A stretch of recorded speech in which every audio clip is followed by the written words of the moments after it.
The dollar will not collapse completely anytime soon, but have you heard the news? Jim Cramer warns of stocks going lower at under Dow 7,000. Silver price seems manipulated. The banking system is a con. The national debt is over $13 trillion and growing rapidly. The stock market is falling. Does this mean good dollar? Moody's downgrades Greece's debt rating. The bailouts are here to save the day. The economic jobless recovery does not look so good. Buy metals, food, weapons, medicine, shelter, agriculture, pets, you name it. The dollar may or will collapse to nothing.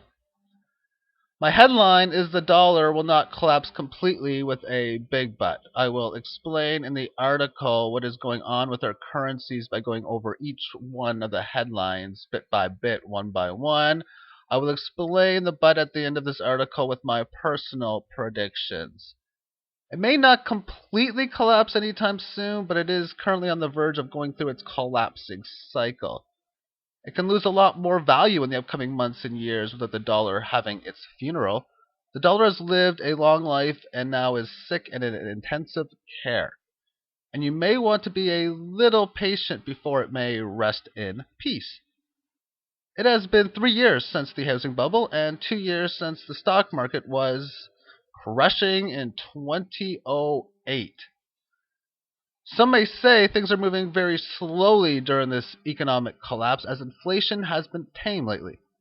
Things are playing out very normal for the situation. A sudden collapse was not in the works, and there is nothing to say now that for the remainder of the year or even next year that a complete collapse is coming. Does this mean that things will get better? In fact, the economy is getting worse and should continue to get worse as the weeks and months move forward.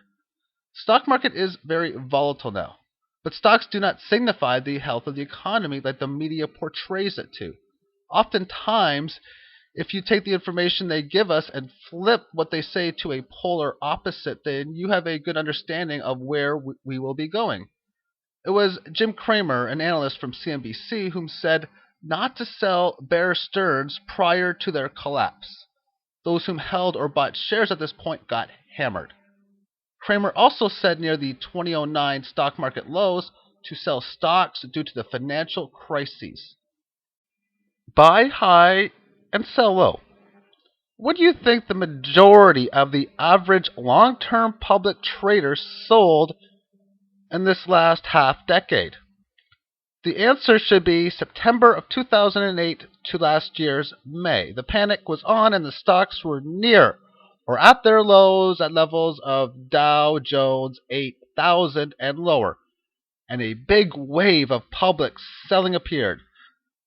The media may have tried to scare some people out a year ago in the summer of 2009 with a head and shoulders pattern that gave a price objective going back to March levels.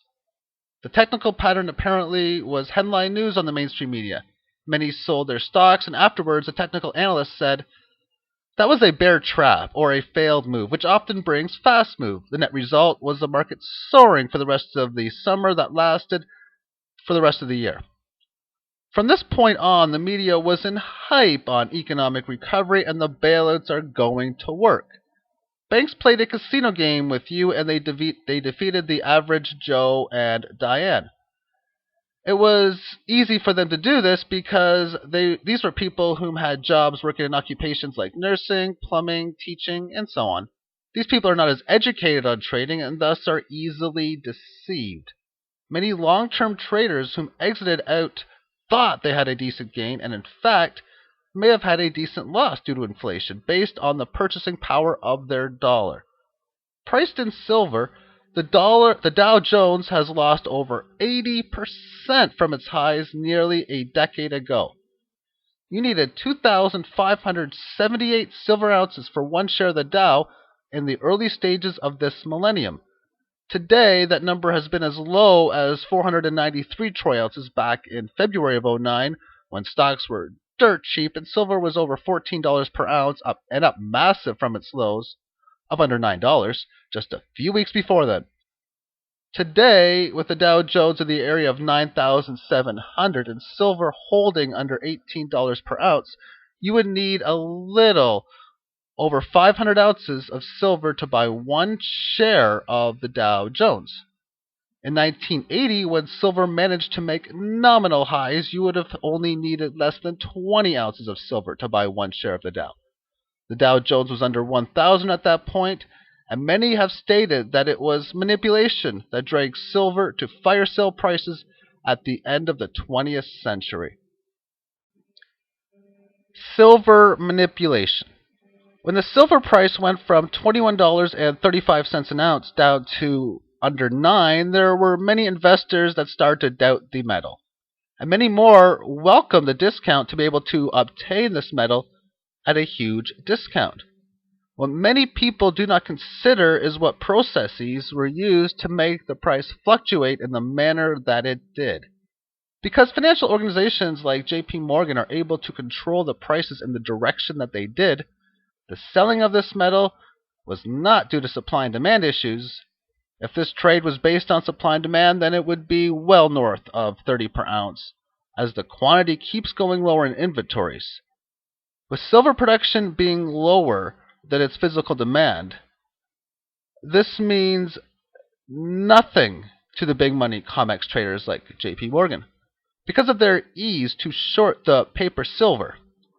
The point of this paragraph is not to debate how much it should be trading for today if we had a free market, but to emphasize that the big banks are trying to control this to the best of their ability. Silver has been manipulated throughout history. The simple process in the 60s of removing the coins made from silver to copper and nickel was a form of manipulation. This dropped the value of the coin's intrinsic value to cheaper values. In 1940 or 1955, when you held a dime or a quarter, that money was backed by real silver with the silver it contained in the coin. After removing silver, these coins were backed by nickel and copper. When the price of silver broke out in the 70s due to inflation, the price of silver was rising at a steady pace. The culmination of this bull market ended on January 21st, 1980, when silver closed at $42 an ounce with an intraday high of $50.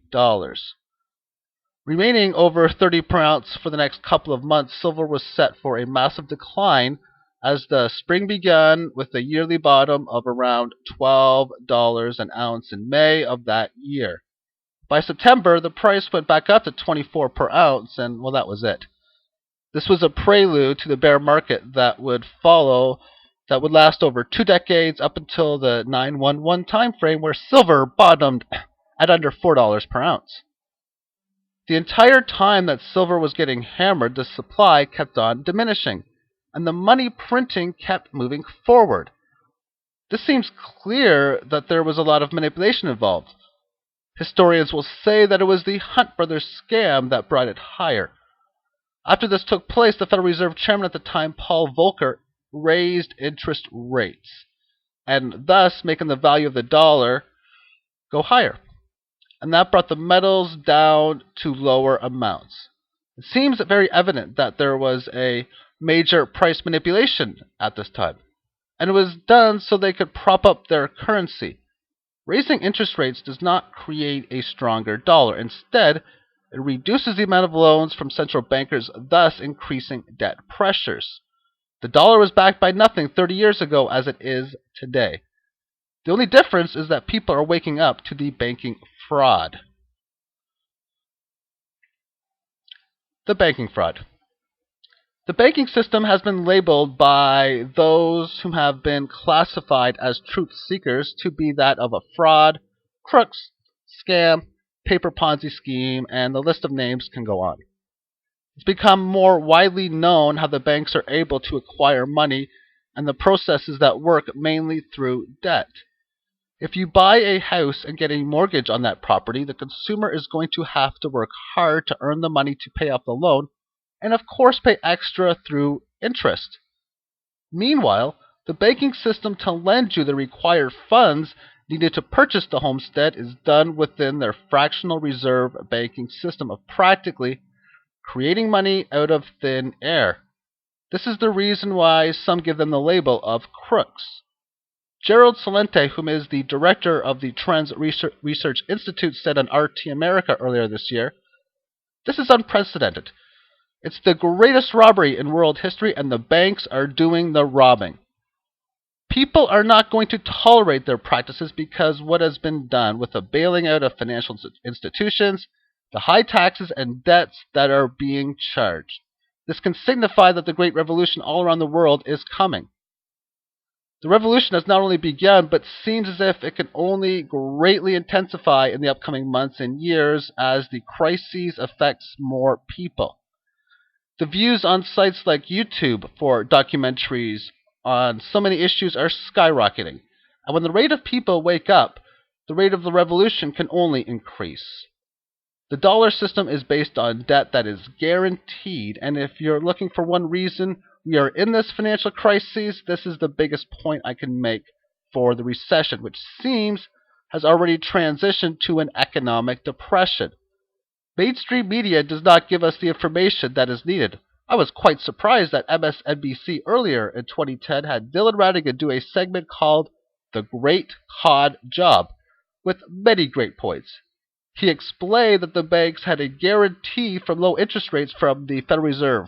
This meant banks were able to borrow money from Alan Greenspan at 2% and then charge us, the people, 6%. The bankers had a free ride, and if the bets failed, well, they could just get a bailout. The national debt. The national debt is over $13 trillion and growing higher. Debt is guaranteed because it produces money that is not in existence. Are you surprised by these numbers? Do you think the $13 trillion figure is accurate? NIA reported this year in the documentary Melt Up that the debts from Freddie Mac and Fannie Mae, whom are insurance companies, have debts of over $6 trillion. These companies are now currently government operated, and the debts are not being placed on their balance sheets. This is not the first time that they are ignorant with real data. Another example of this is the unemployment rate hovering the 10% mark, while the real numbers are much greater than that. When you include discouraged workers and part-time workers who are not able to obtain full-time hours, the real number is closer to 20%. They do this to make the crises not look as bad. With the case of the national debt, by adding the $6 trillion on top of the national debt, this would mean that their GDP would be lower than their debt. When liabilities outweigh one's assets, then this is when bankruptcy becomes an option. In the United States, their debts outweigh their assets, and yet we hear on the American media state how Greece and the European nation being the catalyst for having dollar issues. The dollar is your safe haven. If you tune into CNBC or read an article that is from the Associated Press, they will state that stocks are fallen and people are moving into the safe haven of the United States greenback. If you think that this is a safe haven, then you are either ignorant or you are oblivious to the situation. Some are oblivious to this, and it's not their fault. The mainstream media for many years has went out of their way to keep you ignorant and clueless to what is going on. This is why they say investors are fleeing to the dollar. In reality, the longer you hold currency that is not able to appreciate, the worse shape one is in financially. This is because of hyperinflation, which is happening now and has been happening for a long time. In 1970, you could buy a home for $25,000. Today, you need around 10 times that value. In 1970, a dozen eggs would sell for around 60 cents, and today they cost around $3. The price has risen over 5 times from its previous level, and the reason for this hyperinflation move was because of the increase in the money supply over the years. Therefore, if you think hyperinflation might be coming, it's already here. Whether there will be a greater rise in inflation is up for debate. The dollar is not a safe haven, but more along the lines of playing a game of hot potato. By holding these fiat dollars, each day that you hold on to these notes and digital numbers, you are susceptible to inflation along with waiting for the music to stop and the game to come to an end. This is a global situation, whether you are holding money from America, Japan, Canada, Europe, or anywhere else. The sovereign debt. The headlines this year has been in the euro. Greece, Spain, Portugal are going through debt issues. And from the sounds of this, by listening to CNBC or any other news outlet, it seems as if Europe is in trouble, but not the rest of the world. Oftentimes you will hear headlines from the euro currency falling to levels not seen in quite some time, and Moody's has once again downgraded Greece's credit rating. Moody's is a credit rating agency that provides financial research on commercial and government agencies all around the world. If they are doing their research, have they not come to the conclusion that this is going to be a worldwide event based on how our economy works? Moody's will say that the USA credit is at risk of losing their AAA credit rating. I say they are ignorant because they have given the United States this credit rating when the country keeps borrowing and spending the money they do not have and their debts keep piling. They define a single A rating as superior intrinsic financial strength. Therefore, if you believe the United States has this financial strength, then maybe they have this high rating due to how easy it is for them to create money.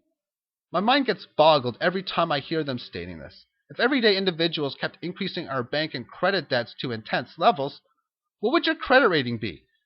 It would not be a AAA rating, and in fact, you may not be able to get another credit card or loan if your debts get out of control. This makes me believe that in some form or another, Moody's is tied in with the powers that be in this world with incorrect information like the national debt totals and unemployment figures to make things look better than they really are. Meanwhile, those who trust these numbers are being deceived to the true reality. They turn the news on, see the European problems, and then find out that Greece is getting a bailout and the day is saved, and they can put a smile on their face and turn the channel to American Idol. Bailouts. We are told to believe that the bailouts companies are getting will save the day. Go back to your regular spending and forget about the issue. These companies who made bad bets are getting bailed out, and this will save the economy, are the headlines one may read. What this is doing is making the problem much worse. The process increases the money supply as the economic world powers tries to keep our economy the way we have been accustomed to over the past few decades. These bailouts do not help the average person, and if anything, it makes it worse for them. President Obama and former President Bush wanted to bail these companies out so that they could remain solvent and keep lending to consumers and businesses. What this will accomplish is more debt for anyone who takes out a loan, while many of them will buy stuff they cannot afford and oftentimes getting what they do not need. They are even promoting these debts by offering a first-time home buyer tax credit along with a cash for clunkers program. By them telling us that we are in the midst of an economic recovery, they give the idea that it is all right to spend and consume. Thus, they are promoting these activities to each person. Because they have done so well in hiding the facts and fundamentals, they can get many people to actually believe what they say is true. Jobless recovery is now in danger. Throughout the later stages of 2009 and the start of 2010, the subject of the day was a jobless recovery. Today, with the stock market going to new lows for the year, the subject lines are saying how fragile the economy is. Bailouts and creating money does not work, so of course things are going to seem very bad. That is because our economic practices cause it to be this way with the information I've already covered in this article. When you sit down, clear your mind, and look at things with some sense and sanity, then things become clear. How can you have a recovery if we are not increasing production and manufacturing? Temporary census jobs can give us some nice stats, but this does not bring us to the recovery folks have been expecting. Many people are hungry in this world, and the production of creating more food is not existent. and if anything, is getting worse with lower amounts being created, along with more food being produced and unhealthy additives, chemicals. It makes it worse. An innovation I would like to see is the production of more healthy foods that is widely available for all human citizens on our planet. We have a long way for this to happen because our monetary system is based on debt, scarcity, and greed. To get past this issue, this would require some way of being able to give food not only to the starving people in Africa and Central America, but to billions of people worldwide whom are not able to get food. Some countries will offer their citizens food stamps when they are in economic turmoil, and often the foods they get from this are the lower quality. If food production keeps declining, then it may be impossible for them to get any or much food at all based on supply and demand. The demand for food is stagnant, in that we need to consume food for us to live. However, if the supply of food dwindles to insane lower levels, the natural laws will state many people going hungry and thus dying of starvation and malnutrition. This is the net result from having our monetary system the way it is currently designed. Its current setup has the rich becoming richer and the poor people, or the middle class, even having lower standards of living. More people are awakening to what is going on, and the more people are losing their wealth. This is why the revolution is guaranteed on a global level. Another popular quote from Gerald Celente is, when people lose everything and they have nothing left to lose, they lose it. Part of the revolution is exiting the banking and fiat dollar system and getting into real tangible assets that maintains one wealth and well-being. When you hear people mentioning a potential bank holiday, it might be best to pay close attention to what they are saying, because when more of the populace finds this information, the net result could be a large withdrawal of money from the banking system. Buy metals, food, weapons, medicine, shelter, agriculture, pets, you name it. What is the difference between a tangible asset and an intangible asset? These names are used by accountants, and intangible assets are things like patents, copyrights, along with franchise agreements, to only name a few. Tangible means it is something that you can touch and use. Dollars may be considered an intangible asset, or at least the digital money would be. Melted coins in circulation from pennies up to dollars are considered a tangible asset. They are made from metal. Some of the metals may be of the lower quality, but still consist of what they are made out of.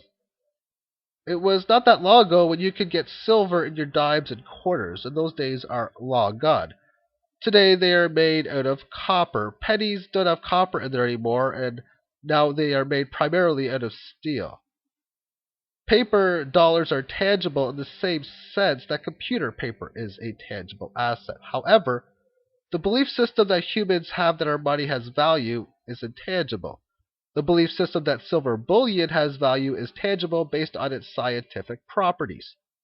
There's been a lot of documentation that silver is very scarce, and if this is true, then this has amazing upside potential.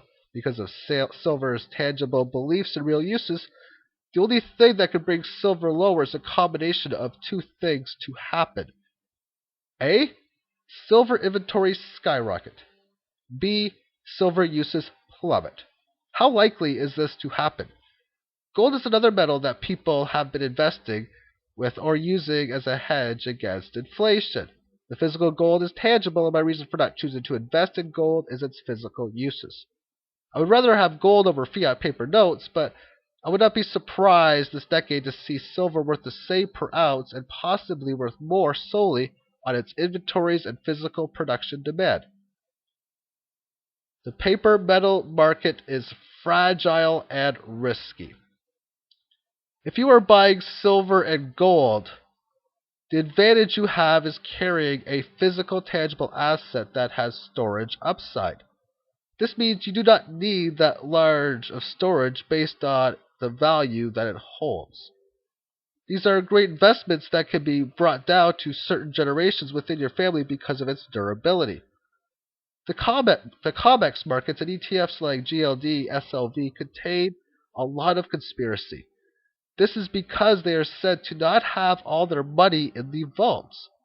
An interesting ratio I would be curious to see is the gold paper contracts to actual physical represented by the contract. Would that ratio be 2 to 1, 4 to 1? This can sometimes cause serious problems for the traders later on down the line. Schemes like this can work as long as people do not find out, or they can avoid a run on the bank. The run on the bank has not happened yet, but people are getting wiser. This is how fractional banking works, and yet it is also used in the COMEX market. Fractional banking is having a fraction of the physical assets you say is available. Food is as tangible as it gets. You can't eat virtual food on a video game, just like you can't build solar panels with SLV shares. Food is an investment for living and energy. It is hard to get time duration like you can with metals, but it seems the way our food is being distributed now that it is a great asset. If you buy food now, this means in case of inflation, you have food that can be consumed. Some food has shelf life of years, while others can be months, weeks, or days. Having as much frozen food that can stand the test of time is very important. If you buy a case of canned beans today and you still have this 18 months later, it will maintain some value. As time goes on and the dates get closer to expiry, the value reduces. If you see a can of beans with an expiry date of December 31st, 2010, you would not pay as much for this in comparison to the same can of beans with the expiry date in 2013. This is because the can expires this year, was produced a few years ago. This has taken away some of its nutrients, and the taste may not be the same. But it's still food, and still can be consumed. Let's assume that the $5 can you purchased today with a January 2013 date is still in your cupboard in the summer of 2012. If that same tub is now selling for $40 and you sell it, then you may only get around 15 or 20 fiat notes for it and protecting some of your money from 2012. Looking for real tangible assets is fairly simple. How can it be used and what does it show for the future? A banana doesn't have much of a future in its holdings, but if you can get it fresh, its tangible belief is true that it can be eaten while giving health benefits. A tractor that can still do its job is an asset that can produce and would contain value for those in need of such an item. Seeds for growing food and live feed like chickens, cows, and pigs, and so on, is an asset. They produce food, and by getting off the grid, this means you get real food that can be more healthy from the alternate from the grocery store. When you are looking into getting out of the dollar, purchasing live animals is another amazing source of getting meat, eggs, and milk.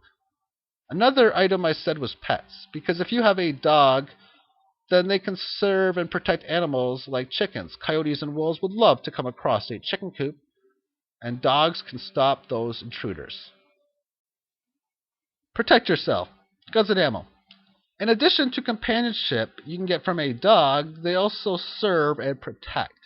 If an unwanted guest comes to your property, many dogs can be trained to handle the situation well. This can give you, the homeowner, more time to react to the situation or enough to have the unwanted guest to flee its mission. If you have guns and ammo, the few extra seconds a dog can give you with its barking can give you enough time to defend yourself. If you are a gun owner and you get attacked before you get to your gun, you may not be too successful. Guns and ammo is another asset people will be going for. I think it is a little overused in articles, radio broadcasts, and YouTube videos. The reason I say this is because it's not the only way, as there are many different kinds of weapons, from knives, tear gas, and dozens more. There's also a weapon in self-defense and learning techniques for being able to win a confrontation using martial arts, fitness, and by using strategies that are effective. Agriculture and shelter. Home prices are plummeting and shelter is a good investment. Wouldn't renting be a better decision? It might be a better decision for some to rent, and either way, it is shelter. If you give 200,000 fiat digital dollars to buy a home, then you are giving an asset that has no intrinsic value for an asset that contains land and a building that has much tangible value. Because many are still clueless to the dollar's fundamentals, you are still able to do this if you have that much cash on hand. In fact, if you were to buy a house with straight cash, then you are essentially exchanging fiat dollars and getting out of the dollar. By deciding on a mortgage payment, then you are piling more debt.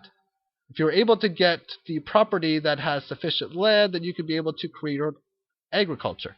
You don't need that large of a property to have gardens and chickens. You need a decent sized property to have hogs and a larger one if you choose cattle. This produces food, eggs, and milk. If you have laying chickens, not only does it produce eggs on a daily basis, but the equipment and house you use for the chickens, along with the chickens itself, contain value. Conclusion on tangible assets. This segment of the article was not designed to show strategies for investing in particular real assets, rather than when you decide you want to invest this way, that the assets one should acquire are the ones that suits them the best. What suits most people best are tangible assets that you and your family would be in use of, as well as those which you are confident in future trade.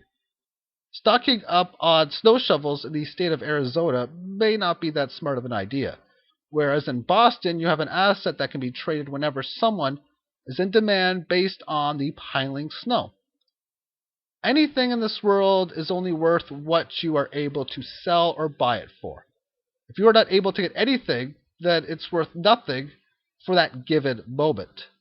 That is why you may want to focus on items that can be distributed fairly easily.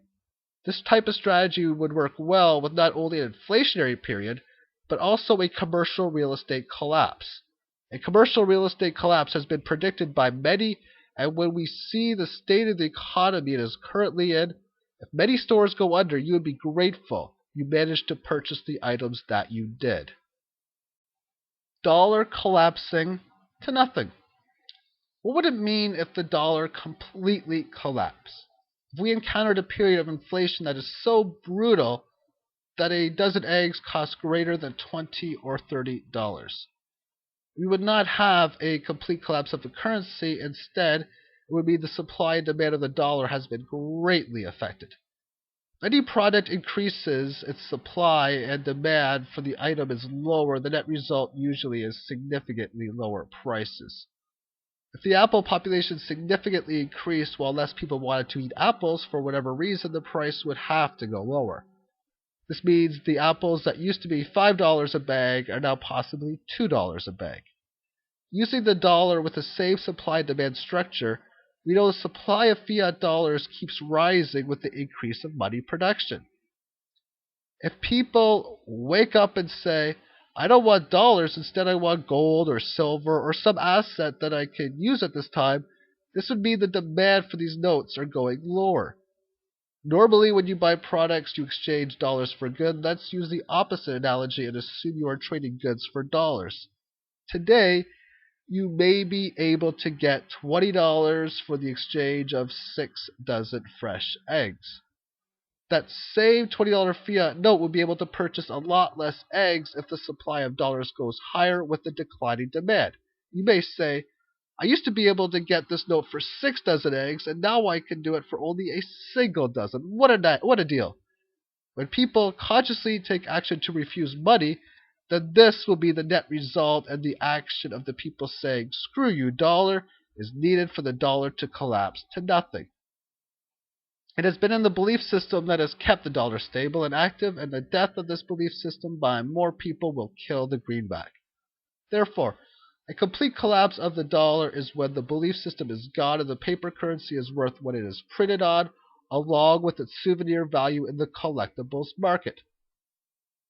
Why it will not collapse to anything anytime soon. I want to start this paragraph off by saying soon is at least 2 years' time. When the 2011 year comes to a conclusion, I highly doubt that the dollar will be worth nothing, although it may be worth a heck of a lot less than it is today. The process of having the oblivious in understanding what is going on is a lengthy one, and thus 18 months from now it seems highly unrealistic that many people will be looking at money as worth nothing. It also seems highly unrealistic that there will be as many oblivious people as there is today. Many people's life savings are currently tied into the stock market in forms of bonds.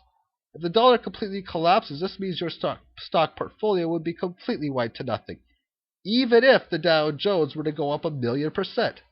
When society has worked as hard as they have to obtain these dollars, it seems very unlikely that they will get nothing for their money. The most realistic scenario is that some sort of gold standard in the future, if a gold standard or any monetary standard backed by something real that is not fractional reserve becomes existent, then the more likely situation is that you'll be giving so much for your new currency for the useless dollars. It may not be much, and maybe even pennies on the dollar. The but. The dollar will completely collapse at some point, and I don't expect it anytime soon. If it is collapsing now, but the process of the collapse will take some time. A lot has been said about 2012 being the time of change in this world, and therefore seems to be the earliest that it could die. Maybe even years after this when it becomes dead. However, as we move forward, there is going to be an economic depression that will affect many global citizens. An economic recovery will happen, but does not seem as if we can have this until we go through the pain of transition. The only way a recovery can happen is by solving the problems at the root of the issues and not the symptoms of the disease with viable solutions. Currently, they are trying to fight the symptom, and thus it is making things worse. Most likely, the world powers will do anything they can to keep the dollar alive over the next few months and years, and by doing this, many of the future decisions that they will be making will have worse effects on the economic situation. How bad things are going to get based on these practices is anyone's guess, and my guess is that it can get pretty extreme in the next couple of years. My prediction for this century is that a gold standard or some other non-fractional bank-backed system will come into play around the year 2013-2014, and thus the economic recovery will begin at that time. The damage that will be caused from the 2012 events seems catastrophic, and the recovery will be a massive one that will take some time to clean up. I think society will move into an economy that will be similar to the resource-based economy from the Zeitgeist movement, but not until 2050 to 2200 timeframe. It may happen during the predicted recovery next decade and in this current shift of consciousness, but if it does not happen then, I would not expect it to happen until at least 2050. Thank you for listening and watching this video, and have yourself a magnificent day. Bye-bye.